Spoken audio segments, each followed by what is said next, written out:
ဖေတော့ဘုရားကိုပြင်မတာမဟုတ်လေ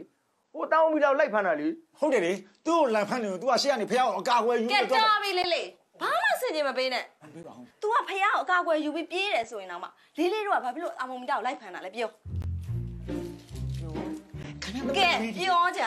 ဟုတ်လိုက်လေဟောဒီလိုအဖေတို့သမီးယောက်ဖပြင်းနေကြတာအဲ့နဲ့ဟိုတောင်းမီတာကိုနဲ့ဟိုစိန်ပြေးတဲ့ကစားကြတာလိုက်ကကစားနေကြတာဖေနဲ့လေးကင်းကြာသမီးကိုခင်မောင်နဲ့မက်ခင်မေကိုတေးသေးချာချာမေးပြီးသွားပြီဘာပြောတော့တာမိုမီတာကိုလည်းလိုက်ဖမ်းပြီးတော့ခွဲစိတ်ကြမလို့ဆိုဟာမီးမိုကြောင့်နဲ့ငါ့ကိုလည်းခွဲစိတ်သေးတယ်ဆိုနောက်ပြီးတော့မက်ခင်မေရောမှဖမ်းပြီးခွဲမယ်လို့မက်ခင်မေမှာပြေးလိုက်ရသေးရဲ့ဆိုဟုတ်လားနီးပြီအိုင်ဒီယာဒါပေမဲ့ခွဲမပါဘူး तू ကရားတယ်ဆိုထွက်ပြေးကဲကြော်ပြီ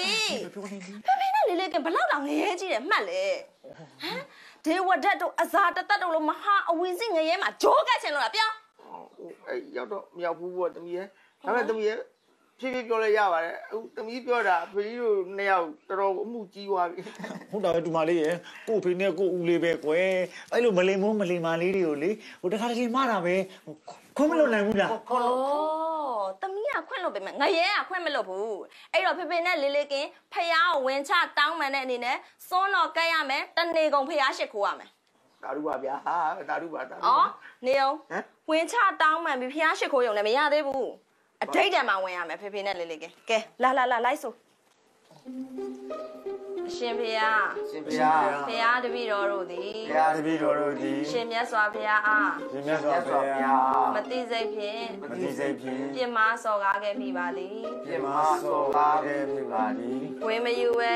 ခွင့်လွတ်ပေးပါဖေယားခွင့်လွတ်ပေးပါဖေယားဖေယားတပည့်တော်တို့မပြီးသေးဘူးဖေယားတပည့်တော်တို့ဖေယားတပည့်တော်တို့အပြစ်များကြေရန်အတွက်အပြစ်များကြေရန်အတွက်ဖေယားတပည့်တော်တို့နှစ်ယောက်စလုံးဖေယားတပည့်တော်တို့နှစ်ယောက်စလုံး9ရက်တိတိ9ပါးတီလာစောက်တည်၍5ပါးတီလာစောက်တည်၍ပတိအဋ္ဌံဝင်ပါမည်ဖေယားပတိအဋ္ဌံဝင်ပါမည်ဖေယား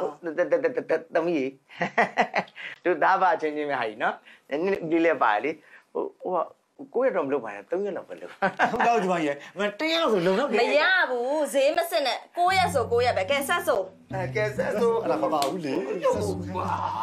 ဒိဋ္ဌံဝင်ထားတော့ဒိဋ္ဌံဝင်ထားတော့9ရက်လုံးလုံးတွင်9ရက်လုံးလုံးတွင်တာမိုမီတာအားမြည်သည့်နီးနှင့်မြစမ်းသက်ခြင်းမပြုပါဟုစမ်းသက်ခြင်းမပြုပါဟုဂတိသစ္စာပြုပါသည်ဖေယားဂတိသစ္စာပြုပါသည်ဖေယားဂတိသစ္စာဖောက်ဖြတ်ပါကမိဘူးငါနေပါရဲ့နေပါလေငါတို့ပကံဖေယားအကျိန်စာလို့ဖြစ်နေငါတို့ကျိန်စာတိုက်နေတာဟလားအေးဟို9ရက်ဆိုရပြီမဟုတ်လားဒီမကြီးသိကြတယ်နော်9ရက်ဒိဋ္ဌံဝင်မှာနော်ဝင်မယ်အဲ့ဆိုလည်းပြီးရော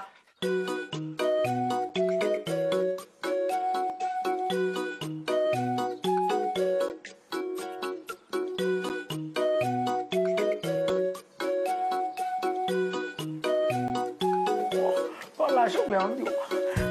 ။သမီးတင်ရလို့ရိုက်ဦးမယ်။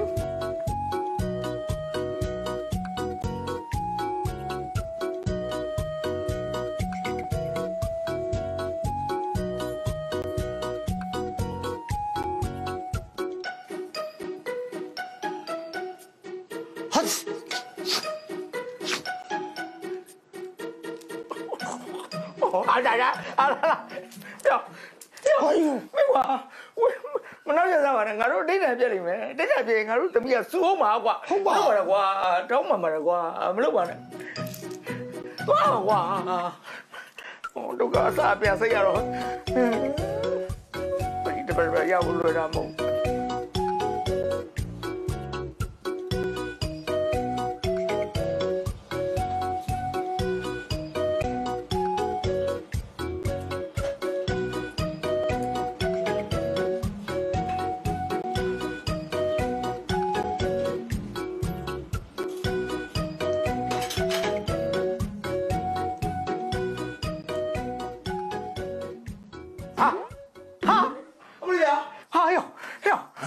ဖေရတော့စွန်းကတော့ကွာမလုပ်တော့ဟဲ့ဟာလေဟိုဘာကြီးဒုက္ခပါပဲတောင်းတယ် ငါတို့မနှောက်ရက်ပါနဲ့ကွာမင်းတို့လည်းငါတို့ဘာမှမလုပ်တော့ပါဘူးမနှောက်ရက်ပါနဲ့ ဟုတ်ပါလေကွာမင်းဟာတော့ကျိုးတော့မင်းလူသားတော်မမီတာ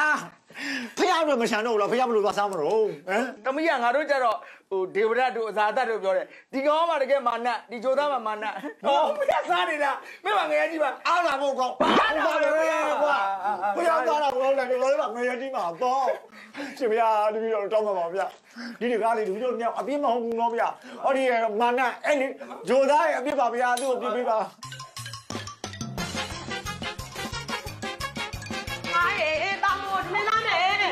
လေမခင်ဘာဖြစ်နေอ่ะမတာမို့လေတပည့်ကျွတာမစားဘူးဖြစ်နေတယ်မအော်ပြီးတော့အဲ့ဆိုဖူးပဲကျွေးလိုက်မယ်ချော့ပြီးတော့နော်မခင်မလုံးဆရာရှာတော့လောက်တော့ဟုတ်ကဲ့မလေးအမိုးရေ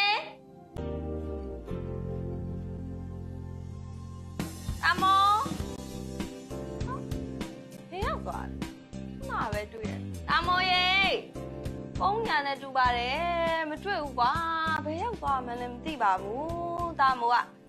ဟေးတွေ့ပြီထားဒီမှာပြီးပြီနော်ဝါလာတမိုးသမင်းစားရအောင်နော်ဖုန်းခွင့်ရမယ်လာ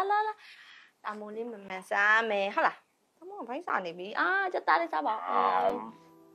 ဟုတ်လားကွာဟုတ်လားစားပါမလေးတော်တာတော့ရတမိုးလေးစားအော်မလေးလေလား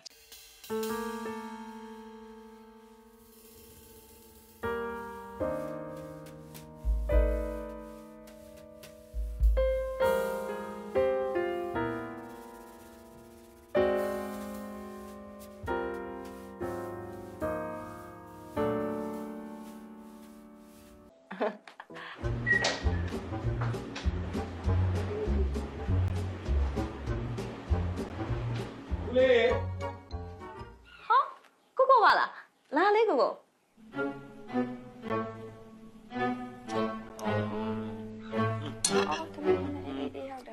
ဒီစမ်းမဒါကဘာလုပ်နေကြလဲရှင်ဒါကဘာတွေလုပ်နေကြလဲလို့မေးနေတာအော်ဒီမှာတာမို့လေမခင်မေတို့ထမင်းကျွေးတာမစားရှောက်ပြေးနေလို့အဲ့ဖိုးဖိုးကနေပြီးတော့ထမင်းခွန်ကျွေးနေတာဟာထမင်းခွန်ကျွေးတော့ကလေးမမဟုတ်တော့တာဖူး तू ကကလေးမဟုတ်တော့ဘူးလေအော်ကိုရဲ့ဘာမှမသိဘာမှမနားမလဲတာခလေးစိတ်ပဲပေါ့လူတွေပေါ်မှာမြစ်တာထားတာကောင်းပါတယ်ကိုရဲ့အဲ့ဒါမလို့ပါနဲ့ကဲပါအော်ဖူးရတော့ပဲနော်ဖူးတော့ရအမေဟာကောင်းအော်တမို့ဒါလေဖူးဖူးရဲ့ချစ်သူကိုအောင်ယူပါတဲ့။တောင်ကနာမည်လေးကိုခေါ်ကြည့်ပါအောင်။ယူပါတက်ခေါ်ကြည့်အဲ့လိုလေးလေးယူပါဟာဟဲ့မင်းကပါယူပါမဟုတ်ပါဘူးကိုရဲ့ဟိုတော့တိတ်မပီလို့ပါကိုရဲ့သူခေါ်တတ်ပါတယ်တော့ခေါ်တတ်တယ်လေခေါ်ပြလိုက်ယူပါဟာဟဲ့တော့ပြီငါနာမည်ကိုလေမင်းကြိုက်သူတော့လာခေါ်တော့ငါနားထဲမှာအောင်ယူပါလို့ခေါ်လို့ပဲငါမှတ်လိုက်ဟုတ်ပြီနော်အယူပါโอเคဟဲ့တော်ပြီမင်းကနာမည်ခေါ်မနေနဲ့တော့ကိုထမင်းစားပြီးမှပြန်လေနော်ဟိုကိုအတွက်ထမင်းဝိုင်းသွားပြန်လိုက်မယ်နော်ဒါမို့ထမင်းဝပြီမလားဟိုကိုအတွက်ထမင်းဝိုင်းသွားပြန်လိုက်မယ်နော်အဲ့တဲ့အတွက်နော်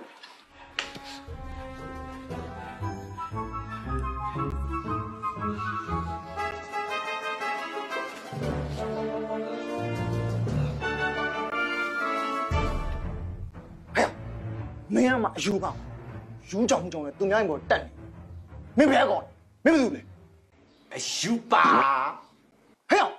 ယူကြောင်စောင်းနေနဲ့မင်းဘယ်သူလဲလို့ငါမင်းလဲမင်းကဘာကောင်ထင်နေလို့လဲအယူပါဟောဒီကောင်လောင်ထဲရလေအော်ဖူးလာလေကိုဘာဖြစ်နေကြဟောဒီမဲတာမိုးရဲ့ခေါင်းမှာလေဖုန်နေတက်နေတာကိုဖယ်ပေးနေတာအော်အဲ့လိုပဲတာမိုးဟိုတိုးတီလို့နဲ့အရင်ဆော်တာကိုရဲ့ကိုထမင်းစားလို့ရှိရင်လေချင်းဟင်းလေးမှာတောက်ရအောင်လို့မခင်မေကိုစီစဉ်ခိုင်းတာခဏဆောင်နော်။အော်ရပါတယ်ဖူးလေးကလည်းကိုတအလောတကြီးမလို့နော်။အော်ကိုမေ့နေတာဒီကောင်အော်တာမို့တက်လေကိုလက်ဆောင်ယူလာသေးတယ်ကိုသွားယူလာဝင်နော်။ဟုတ်ကို ကို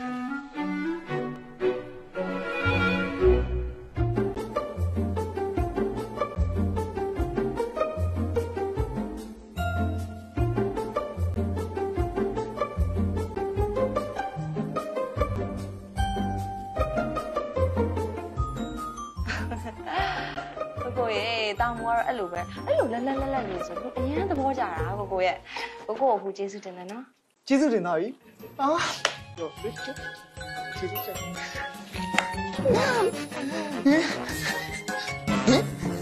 ဘာလို့လဲအော်ကိုကလည်းခဏလေးနေပါကိုရဲ့တာမောကဘာလုပ်ချင်တယ်မှမသိတာနေပြရမလားဟဲ့ဟုတ်နော်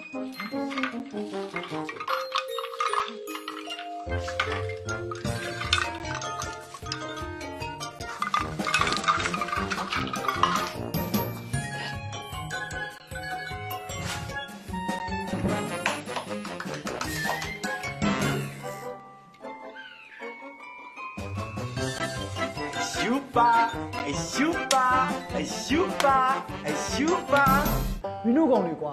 ငါတခုခုလိုအပ်ရင်ငါခက်ခဲရှိဆိုရင်မင်းတို့တက်ကောင်ဘာတစ်ခေါင်းမှသုံးမရဘူးဘယ်သူမှလည်းသုံးမကြောက်ဘူးဟာအာစတီရေအဲ့လိုတော့မပြောပါနဲ့အာစတီဘာပဲဖြစ်ချင်ဘာတွေပဲလှုပ်ချင်ပြောပါကျွန်တော်တို့နှစ်ယောက်ကအာစတီအတွက်အဆင်ပြေအများနဲ့ရှိပြီးသားပါအာစတီရေပြောစမ်းပါနေစမ်းပါကွာမင်းလာကြီးကဘာဖြစ်နိုင်မှမသိနဲ့ဒါမှအာစီကျွန်တော်ပြောပြမယ်အာစီဖြစ်နေတဲ့ဆန်းတော့ကျွန်တော်သိတယ်အတိကအာစီကမမဖူးဘေးနားမှာရှိနေတဲ့ဂျိုသားကောင်အတိကဖယ်ထုတ်ချင်တာမလားအတိကမင်းအဲ့ဒါပဲအဲ့တော့ဘာလုပ်ရင်ကောင်းမလဲဘာလို့ဒီကောင်ဘယ်လိုလုပ်ရမလဲကျွန်တော်သိပြီအာစီအဲ့ဒီတာမိုမီတာဆိုတဲ့ကောင်ကိုမမလေးဖူးလို့အေးရတယ်ဖတ်ပြေတော့အောင်လုပ်ရမယ်အာစီဟုတ်ပြီအာစီဘယ်လိုလုပ်ရင်ထွက်ပြေးသွားမလဲဆိုတဲ့အကြံစီကျွန်တော်ရပြီဘာကြံစီလဲဆိုတော့ကျွန်တော်နဲ့သိတယ်ပယောဂဆရာတယောက်ရှိတယ်အဲ့ဒီပယောဂဆရာတယောက်နဲ့မမလေးဖူးရဲ့အိမ်မှာရောက်နေတဲ့တာမိုမီတာကိုပေးတွေ့လိုက်ပြီးပြီဗောအာစီရဲ့နေစမ်းပါကွာအဲ့ဒီပယောဂဆရာနဲ့တာမိုမီတာထွက်ပြေးသွားတယ်ဘာဆိုင်လို့လဲအာစီပိန်းနေဗျာဟုတ်လေပိန်းတော့ပိန်းနေဒါပေမဲ့တော်တယ်လို့ပြောတာဒါကြည့်ပြောနော်ဟဲ့ဒီလိုလေးအာစီရဲ့လေအပယောဂဆရာတွေကအယူတွေကိုဆေးကုပြီဆိုလို့ရှိရင်ကြိမ်လုံးနဲ့စော်တယ်မလားစော်တယ်ဟုတ်ပြီလေအဲ့တော့ယောဂဆရာကိုခေါ်မမလေးဖူးအိမ်မှာရောက်နေတာမုံပီတာအယူပဲစစ်ကူခိုင်းလိုက်လို့ရှိရင်ကျေလုံးနဲ့ပြင်းပြီစော်ပြီ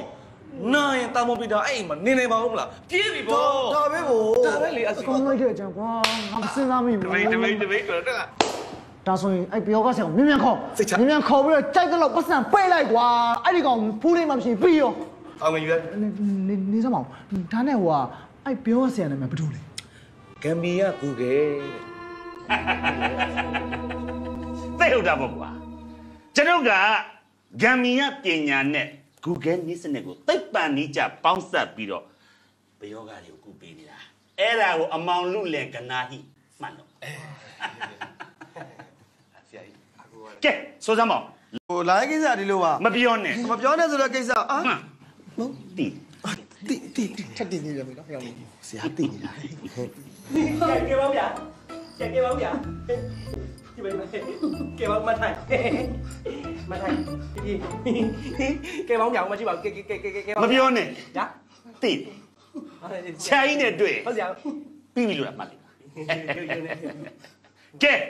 အမောင်တို့ကျုပ်ဂမ်မီယာကူကဲဆရာကြီးရဲ့ပညာကိုကြုံနှုံးလေးလေ့လာကြည့်ရှုပါဆရာတော်တုံနေပြီတော်ကြီးတုံနေမပြောနဲ့သိတယ်အဲ့ဒါတုံနေတာမိရချမ်းဟုတ်အဲ့လိုတုံနေတာသိကြပြီဒါစုံတက်နိုင်တိုက်ဘလူးတိုက်တခုနဲ့တိုက်ဟဲ့အမကျုံနှုံးလေးကိုအမောင်ပညာပေးမယ်အဲ့ဒီဝေဒနာတွေရဲ့လက်ကလေးကိုကြိုက်လိုက်ခင်ဗျာတော့တုံးပြီးကန်လိုက်မယ်နော်အထီးအတွေ့အရတာဘလို့ရှိစီထန်တဲ့ကြီးဖြစ်တယ်ဆရာဟာသိကြပြီဟမ်ဒါဘလူးတိုက်ခံတာဒါဘလူးတိုက်ခံထားတာဟဲ့တပည့်ဒီဝိရဏတွေဘာလုပ်လို့လဲကောင်းချင်းမောင်းတယ်ပါဆရာဟမ်လမ်းမှာဈေးရောက်နေဘုံကနေဆိုပြီးလဲကြပါလေဆရာကြီးခေါ်လာတာလက်စတော့ကောင်းချင်းပေါင်းတယ်လက်ကြီးကစီးကတ်နေတော့ဟေးအမောင်လွတ်လေ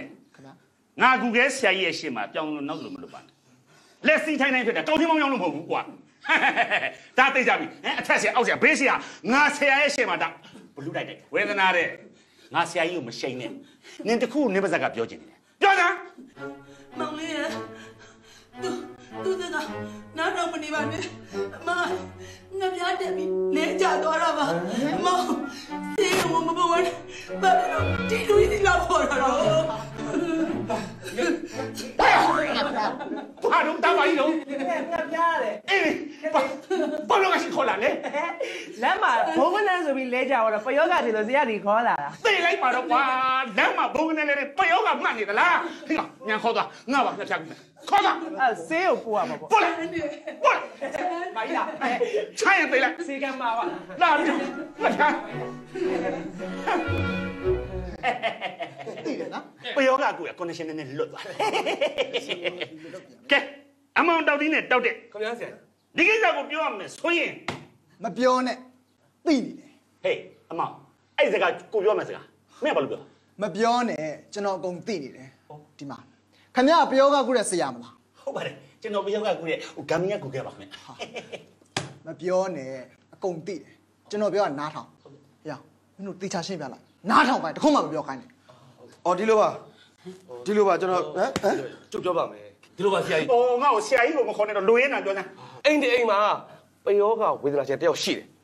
အဲ့ဒါကိုဆရာကြီးတော့ကုပေးရမယ်ကုတဲ့အခါမှာတချမ်းကုမယ်နော်ကြိတ်တလောက်ရိုက်အားရပါရရိုက်တဲ့အချိန်ကိုမှတ်ထားတစ်ချက်ချင်းပတ်ဆက်ရှင်းပေးမယ် ။တကယ်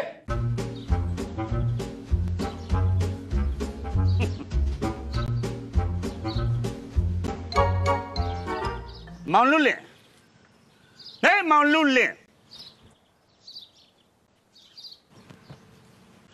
ဘသူတွေလဲอ่ะ မောင်လွတ်လင်အမောင်လွတ်လင် သူ့ကိုခေါ်တာ ဟိုကမဟုတ်လေဟမ်အမောင်လွတ်လင်ခေါ်တာ ဘာလူလဲဂီတလူတွေလည်းမဟုတ်နော်ရမကလူလည်းမဟုတ်ခင်မောင် ဟေးရကြဂေါ်ကြတာပဲငါကိုရခင်မောင်လို့ပြောလိုက်ပြီးတာပဲ အစိုးရပြောပြီးတာ အဲ့ဒီမှာအမောင်လွတ်လင်အဲ့ ဟုတ်လေခင်မောင် မောင်ခင်မောင်မင်းဒီအကြီးကိုကြည့်စမ်းတခုထူးဆန်းနေတယ်လို့မထင်ဘူးလား ဒီအိမ်မှာကျွန်တော်ငယ်ငယ်နဲ့နေလာတာဘာမှထူးဆန်းတဲ့အကြောင်းမရှိဘူးဘယ်ချိန်ကြီးဒီပုံစံပဲ အဲ့မလေးဒီကလေးရဲ့အုံနောက်လောက်နဲ့ဒီမျက်နှာလေးနဲ့ကတော့ဘယ်ရလို့သိနေမှာဟမ်ဒါတော့ဆိုတာကကျင့်စဉ်တီလာကောင်းတဲ့ကိုလိုဆရာကြီးတွေမသိနိုင်တာဟုတ်တယ်မလားတပည့် တော်ဖို့ဆရာရဲ့တော်ဖို့ ရတယ်မောင်အပြစ်မရှိမောင်ခင်မောင်မအပြစ်မရှိပါဘူးမောင်ခင်မောင်မသိနိုင်ဘူးလေအဲ့တော့မောင်ခင်မောင်ကျုပ်တို့ဒီအင်ကြီးတွေကိုဝင်ပြုနော် ဟာဝင်လို့မရဘူးဗျ ဘာဖြစ်လို့ပါလဲ ဟာဝင်လို့မရဘူး ဘာဖြစ်လို့ပါလဲ ဒီအိမ်ထဲကိုလွယ်လွယ်ပေးဝင်လို့မရခွင့်ပြုချက်ရမှဝင်လို့ရတာဗျ ဘယ်သူကွန်ပျူတာပါလဲ ကျွန်တော်ဘောစီတွေရှိတယ်လေ ဟုတ်လား သူတို့ခွင့်ပြုချက်ရမှဝင်လို့ရမှာလေ အထက်ဘုတ်ကလေးမဟုတ်တော့ဘူးလား ဟာဘယ်ပဲကိန်းကလေးခမဘယ်အထက်ဘုတ်ကအိမ်ပိုင်ရှင်တွေဗျ ဟုတ်လား ဟာအာစီကေ ခင်မောင် ဒါ ဘာတွေဟောနေတာတော့ ဒီမှာအာစီရဲ့ဟိုကဘာလဲဟိုဂမ်မီယာဆိုလားဘာမီယာဆိုလဲမသိပါဘူးအာစီရဲ့ဒီချန်နဲ့ဝင်ညလို့တဲ့ကျွန်တော်ဘယ်ဝင်ခဲလိုက်မလဲ သူတို့လား ဟုတ်တယ်လေ ဟာတော့ sorry ဟုတ်ဗျာ ဒါကျွန်တော်တတိလူငယ်တွေပဲရှိတာဗျာလူကြီးမရှိဘူးခင်ဗျားတို့လူငယ်နေဆိုတော့အဲ့ဒီပါဟုတ်တယ်မလားညောင်းနေပါလားဗျာလူကြီးတွေရောင်းမှခင်ဗျားတို့လာခဲ့ဟုတ်လားဆရာလာမသိပါမယ် ဟေး ညာ ဒီမှာဘယ်အလှူခံပုတ်ကွာမှာလဲမောင်ရင်တို့ဟာဒီတိုက်နေဟာဒီခြံကြီးကကျုပ်အာယုံနဲ့မှပေါ်လာလို့ဒီအင်ကြီးထဲမှာမကောင်းဆိုးဝါးတရဝမင်းမှုနေလို့လာနှိမ့်နှင်းပေးတာ ဟုတ်တယ် အထက်ပုဂ္ဂိုလ်တွေကခိုင်းတဲ့ကိစ္စကြောင့်လာရတာနားလည်တယ်နော်အဲ့တော့ကျုပ်ကိုထဲဝင်ခွင့်ပြုကျုပ်ကြံတာတွေအကုန်လုံးဟိုထဲရောက်မှရှင်းပြ ဘူးပါတမန်တဲ့ထူးကြတဲ့ပုံကိုတွေ့ဟာ ဟုတ်ပါလား ဟာတန်းတော့ဟာ ကျုပ်ဂမ်မီယာဂူဂဲဆရာကြီးကျင့်စေရညကတရားထိုင်ပါလေကျုပ်ရဲ့အာယုံနဲ့မှာခြံနဲ့တိုက်ခုပေါ်လာအဲ့ပေါ်လာတဲ့ခြံနဲ့တိုက်ကဒီတိုက်နဲ့ဒီခြံနဲ့တပုံစံနဲ့ဖြစ် ဟုတ်ပြီအဲခြံနဲ့တိုက်ကတော့ထားလိုက်တော့ ဟုတ် အဲ့ထူးကြတဲ့ပုံကိုဆိုတာဘယ်လိုပြောလဲကိုကတော့ငယ်တော့ကအလဲခွဲလေးနဲ့နော်အခုမှနှစ်ဖူးပြောင်းသွားတာဥပဒေကိုကြည့်အဲကိုလိုလားကိုလားဒါမှမဟုတ်ဒီလိုအကျိုးကောက်ခဲ့လား ဘာယူကောက်လဲယူကနှင့်ထိုးပါတော့ ဟုတ်လေ ဟုတ်တယ်ကောင်းပြဟို သဘောပေါက်သွားပြီကျုပ်ဂမ်မီယာဂူဂဲဆရာကြီးသဘောပေါက်ကျုပ်အာယုံနဲ့မှာပေါ်လာတဲ့မကောင်းဆိုးဝါးဆိုတာမောင်ရင်တို့ပြော အဲ့ဒီလူကကိုတုံးလုံးနဲ့အောက်ကပေါင်းပြီးတွဲဝဲမနေပါနဲ့စဉ်းစားလည်းမနေပါကျုပ်အယုံထဲမှာပေါ်တဲ့မကောင်းဆိုးဝါးဆိုတာမနက်ရဲ့တူစိတ်တန်ရဲ့ညီရှိုက်တန်ရဲ့ဦးလေးလှရွှေရဲ့အကိုဟာတရားမှမကောင်းဘူးဆိုပါလောက်ချလိုက်လို့ခါထန်တာပေါ့လို့ပါနဲ့တော့ပါဘူးတော့မပြောက်သေးပါအခုအဲ့ဒီကောင်ကဘာဟုတ်ပါလဲအငယ်ချင်းအရေးဘာဟုတ်ပါလဲဆရာကြီးဟိုလေဘာဟုတ်ပါလဲဆိုတော့ဟိုအိန္ဒိယကလားကားတဲ့ဇလန်းကားလေဟေးလူမိုက်ညာပါဇက်ပိတ်တာဒါရုပ်ရှင်မဟုတ်ဘူးဇလန်းတွဲအရှိကြီးပေါ့အပိုင်းလင်အများကြီးဟုတ်ရုပ်ရှင်ဇလန်းလည်းပြောနေမှာမဟုတ်ဘူးကျုပ်ဆရာကြီးကိုယ်တိုင်ညအာယုံခံပြီးမြင်တဲ့အကြောင်းပြောနေတာဘာတစ်ခုမှဝင်ပြောနေပါဇက်ပိတ်တာဟဲ့ဆက်ပြောဟုတ်ကဲ့ငါမင်းလောက်တော့မနော်ဆက်ပြောဒီမကောင်းဆိုးဝါးကဒီထက်မှရှိ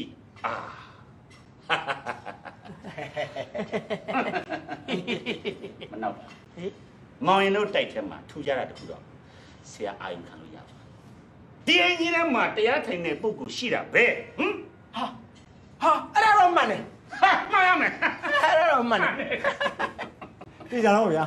သူ့မှာလေးပေါ့ဗျာမပြည့်မနေအတိတ်ထံဝင်ရမယ်ဆိုတော့ကျတို့เนี่ยဝင်နေကြတယ်လीမောင်ရင်တို့နေရောက်လားဟုတ်တယ်သိတယ်ကမ်မီရဲ့ဂူဂဲပညာနဲ့မောင်ရင်တို့ရောက်ဆိုကိုသိနေတာမောင်ရင်တို့အတိတ်ထံဝင်တဲ့3ရက်မြောက်တဲ့နေ့မှာပဲကျုပ်ကတိုက်ရိုက်ဆိုင်ကတီကိုလာရောက်ကျုပ်နှိမ်နေရမယ့်ကိစ္စရှိနေဘာမှမဟုတ်နဲ့နော်ကျုပ်နှိမ်နေမယ်မောင်ကြီးဗျာ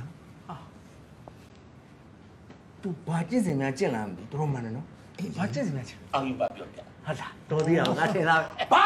အဲ့ကောင်တော့မဟုတ်ပါကျုပ်ကျင့်စင်ကယူပကျင့်စင်လို့ခေါ်တယ်အဲ့ဒါကျင့်လိုက်တာကျုပ်အောင်နာ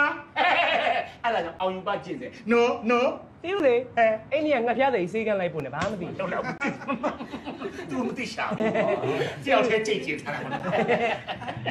ကဲထားလို့ပါမဒီအိမ်ထဲမှာရှိနေတဲ့မကောင်းဆိုးဝါးဆိုကျုပ်ကံမရဘူးလေဆရာဒီနေ့တော့တိုင်ဒါရန်တွေကဟုတ်တယ်လေကလေးကစားတဲ့ဟာဗျာဟုတ်လေမနောက်လေနောက်ပါဘူးကလေးကစားတဲ့ပုံစံတော့ပေါက်တယ်ဒါမှမကြည့်လားညင်လားညင်တယ်လေဒါကြီးကဒီလိုပဲလေဘာဒီလိုပဲလေဟောဒီလိုပဲ remote နဲ့မောင်းတဲ့ကလေးတွေမောင်းတဲ့ကားမှာကင်မရာပါတာစမ်းလာမှလားဗျာအိုးဒုက္ခပဲဒါကရိုးရိုးကင်မရာမဟုတ်ဘူးမကောင်းဆိုးဝါးတွေကိုအာယုံခံတဲ့ကိရိယာကျုပ်ကပယောဂတွေကိုနှိမ်နှင်းတဲ့ကုကဲပညာရှင်သိပ္ပံနည်းပညာတွေနဲ့ပေါင်းစပ်ပြီးတော့မကောင်းဆိုးဝါးတွေကိုသိနေတာမောင်ရင်တို့ရဲ့ခင်းနောက်ပြန်ဆွဲနေတဲ့ဒီကိုချီမန်းကွန်းနေတို့စိတ်ကြိမ်လုံးတွေတို့အဲ့ဒါဒုံလောင်းကမှကြမ်းခဲ့ပြီအပြောမဟုတ်အလုံးနဲ့တက်တည်ကြတာဟုတ်လားဟုတ်ကြည့်တချို့သွားเสียရှိတယ်ဟိုဘက်ပါရှာတချို့ပကောင်းဆွဲထွက်ပြီးသွားမှစီနော်ပကောင်းဆွဲထွက်ချင်ပြီးပေးလိုက်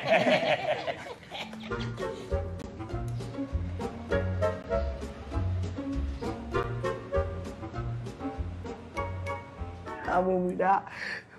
ဂျိုသားလီကွာဂျိုသားဆိုတော့သူ့မှာအစစ်မြင့်အာယုံခံစနစ်တွေရှိတယ်လေကွာအဲ့ဒီ system ကိုအသုံးချပြီးတော့ကောင်းရှောင်းသိမ်းသွားဗောပါလို့ရပါ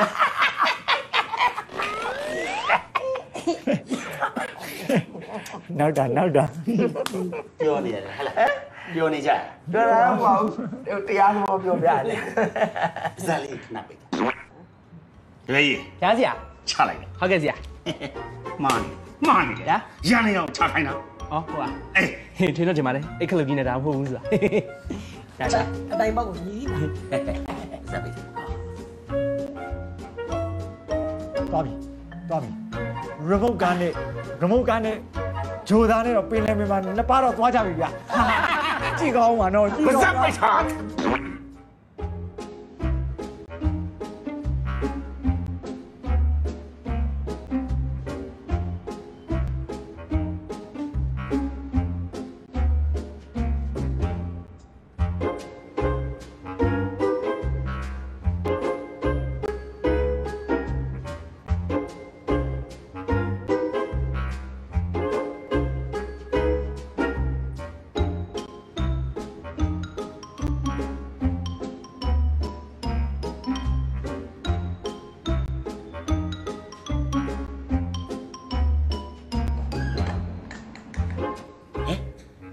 ဘာလို့လဲအေးဖျားဆရာတပိတ်ဗျာကျုပ်တောင်းနေဖြစ်နေဇောက်ထိုးကြီးဖြစ်နေနော်ကျောင်းနေ ဩဆရာရဲ့ကျွန်တော်တို့ကြည့်တယ်မြောင်းမြိုင်ကြီးတို့နေမှာပါဟာတဲ့ဟောတဲ့ဟော ဒီစီဖြစ်တာမဟုတ်ဟိုထက်ဖြစ်နေတာဟိုထက်ဖြစ်နေ ကတ်တော့ရုပ်ကလေးထွက်လာပြီ တော်ကြပါလား ကြားလေကြည့်တာ ဝါကီရိုဝါကီရိုဟော မနှောင်းနဲ့ကတော့ငါမဟင်ဟိုထက်ကမကောင်းဆိုးွားကောင်ငါလိုဆရာကြီးကိုလာပြီးဘာမှမခံနဲ့မလေးမစမ်း လက်တွေပြနေတယ် အမဟိုင် ဟဲ့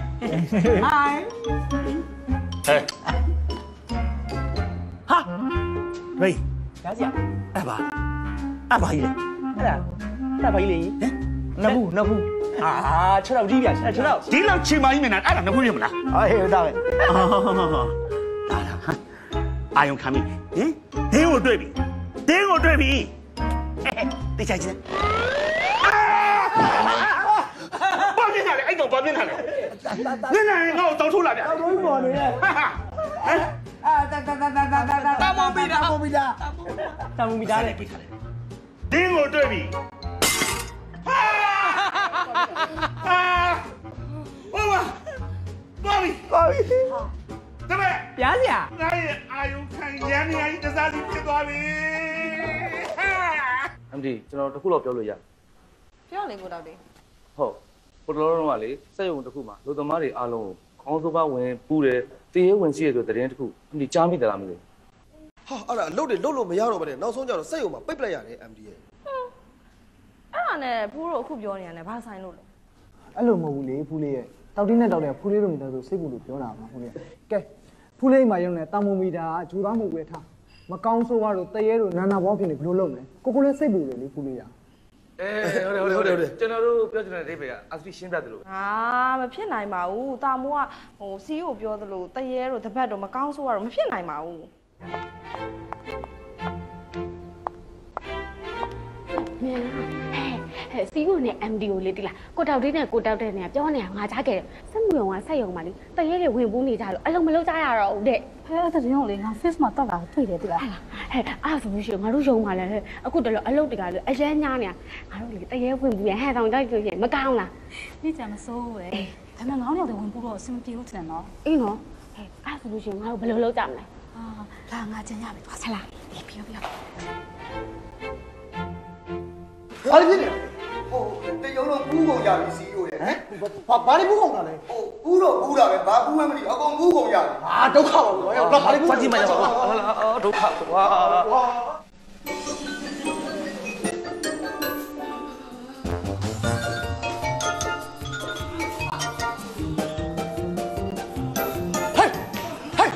ရကြတာဘာဖြစ်နေကြလဲဟဲ့ ဟဲ့ဘာလို့တောင်ပိုင်ကြီးကိုဘာပြောတာလဲဟာ ငါကကွင်းမိုင်းကွကွင်းမိုင်း ဟဲ့ငါကားတိုင်ဟေးငါကားတိုင် ဟဲ့ငါဟဲ့ကိုဆိုးတယ်ဟာ ငါစိတ်တည်း ဟဲ့လေလုံးလေကွာဘာဖြစ်နေလဲလုံးလေ ဟဲ့စိတ်တရေတွေရောကျုပ်ကဆိုးတွေရောကားပိုင်နဲ့ကွင်းပိုင်တွေရောစက်ကြတာမပူကြနဲ့တော့ငါပေးတယ်အိမ်မဟုတ်တော့ ဟာဟဲ့ပြောလို့မရဘူးလားဟဲ့မရဘူးလားရက်ကြဆန်းတော့ဒီလိုကပြောနေတယ် ကဲစီးကိုလေကျမအိမ်ကတာမို့ကိုလေမကောင်းဆိုးွားလို့ထင်မဲ့အစားရှင့်ရုံကမကောင်းဆိုးွားတွေပဲအရင်တင်ထုတ်လိုက်အောင်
မောင်ရင်တို့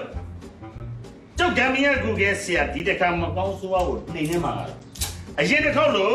ဂါရာလေးမန်းနေနေမသုံးဘူးဒီတစ်ခေါက်ကခင်ပီနီးပညာတွေနဲ့စီမံထားတဲ့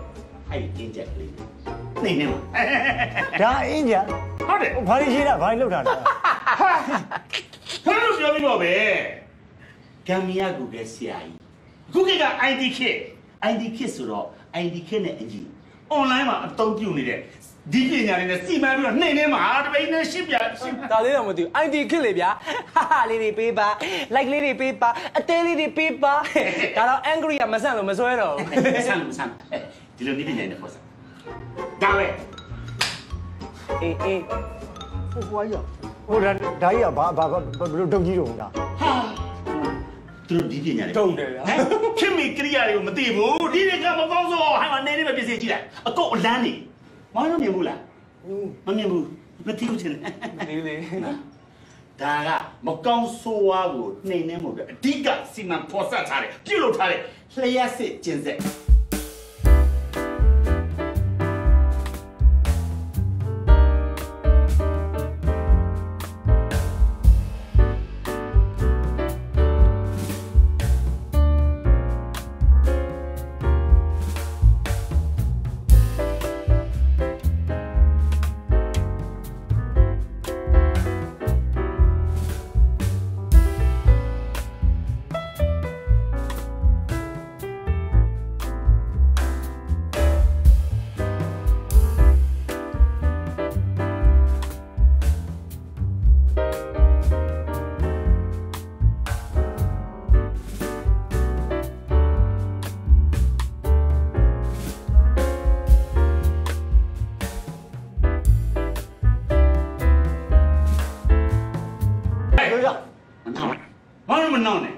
ဒါလေးတွေအထုံးလေးတွေတမင်ထုံးထားတာမဟုတ်ဘူးဒီထဲမှာအစီအမံတွေထည့်ထားတာ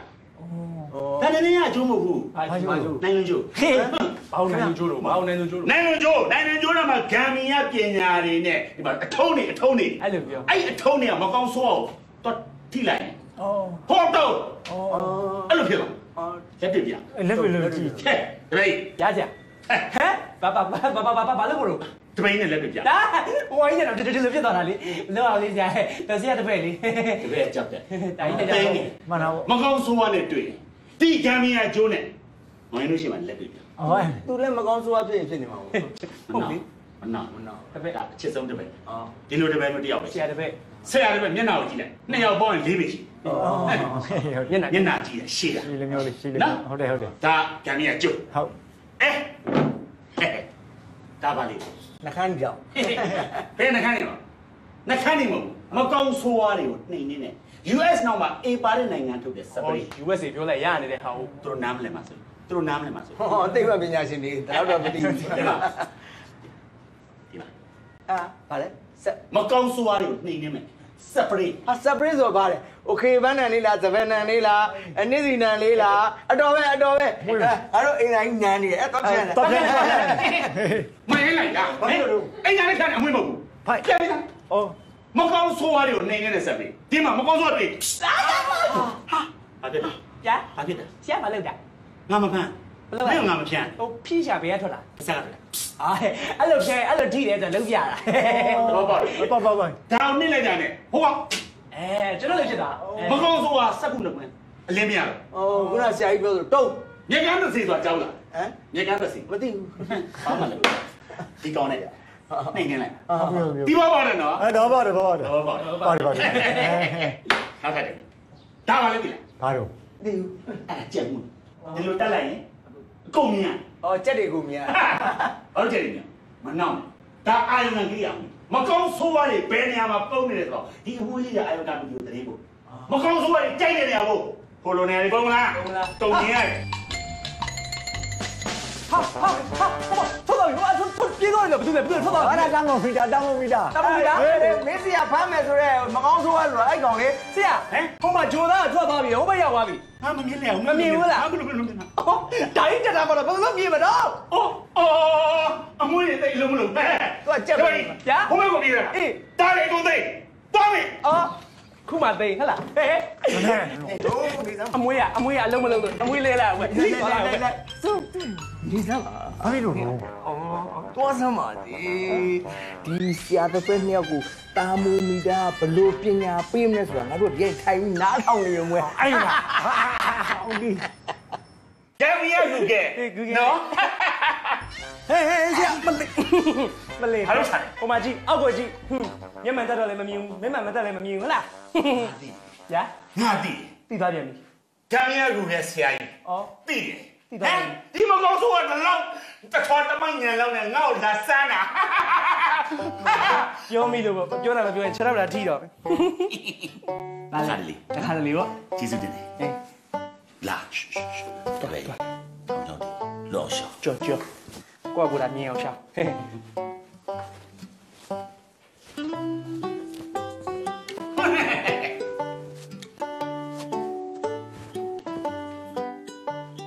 မကောင်းဆိုကြောက်နေတကားပဲကိုချက်ချင်းတကားဖွင့်လိုက်တာဘာသာမကြောက်လို့ဆရာအားဆရာကိုကြောက်ဟဲ့မကောင်းဆိုကိုချက်ချင်းတကားဖွင့်ဆရာအောက်ကိုကြည့်ဦးမှန်တော့လေးထွက်လာတယ်တော့ဆောက်ဆိုတာပြောတာမဟုတ်အော်ဒင်းရတယ်လို့ဘယ်ရ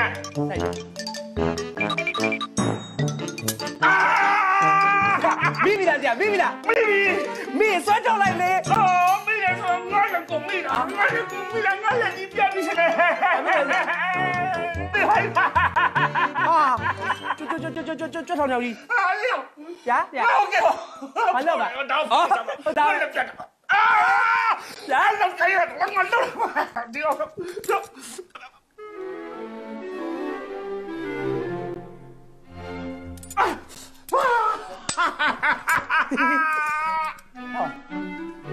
ဆရာ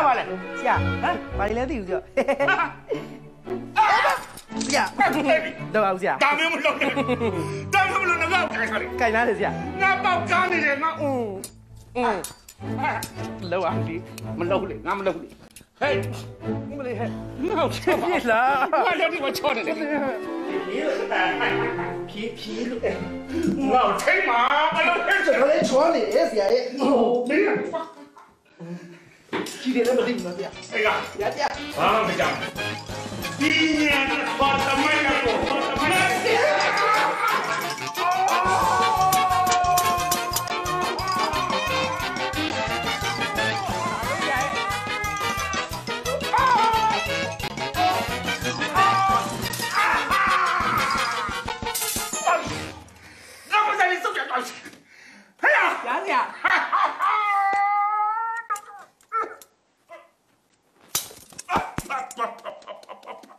ြေးဆရာမင်းလည်းကြည့်ကြည့်ပါစိုးလေးno yo oh la que tal ni la ကိုလက်လိုက်ပါလားဆရာရဲ့ဆရာပဲဟာဟဲ့ရဆရာဒီမှာငါလုံကံမီရကူကဲဆရာကိုဒီမလို့လေးမလို့စမ်းမကောင်းဖွာငါပြညာပြတယ်သိဝိုက်ကွာငါချောင်းကောင်းသိစရာငါချောင်းကောင်းသိစရာငါချောင်းကောင်းသိမယ်ဟလားအခုတော့သူ့ကြောင့်ခမားသိပြီလေဟမ်တော်တော်များလားဒီမှာလည်းကြည့်နေပြီလေဘာလို့ပြီလားခုဟာမင်းမလာနဲ့ဆရာကြက်ကြောဟဲ့ရကံမီရကူကဲဆရာရဲ့တပည့်တယောက်လုံးနေပြီးတော့ဒီကြက်ကြော်မင်းငတ်နေရမစားဘူးကွာစားလားမစားဘူးစားရစီဗျာကျုပ်ကတော့စားပါပဲကျုပ်ကျွေးဟဲ့ရမင်းနေဒီကိုနားမလဲဘူးဟမ်မီဦးဖာဦးဆရာဦးကိုဖူးရအစ်မစားရဘူးကွာမင်းကြီးမမရှိဘူးလားစားရင်စားငါကြီးဆရာစားမှာပေါ့ငါ့ဟိုလာကြည့်လိုက်တော့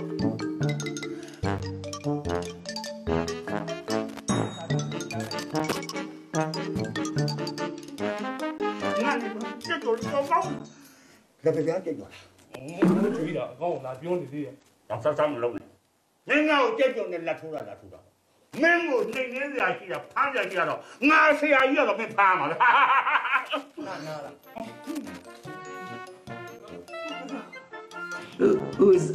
ဆရာကြီးတို့ဘာလို့စားနေတာကြက်တော့အစီလေဟွာလေအဲ့ဒီကြက်သားကြောသူတို့မစားနိုင်နဲ့လို့ဘာလို့ဟောအစီအဲ့ဒီကြက်သားကြောမှာကျွန်တော်ကြက်သက်ဆေးတွေလိမ့်ထားတယ်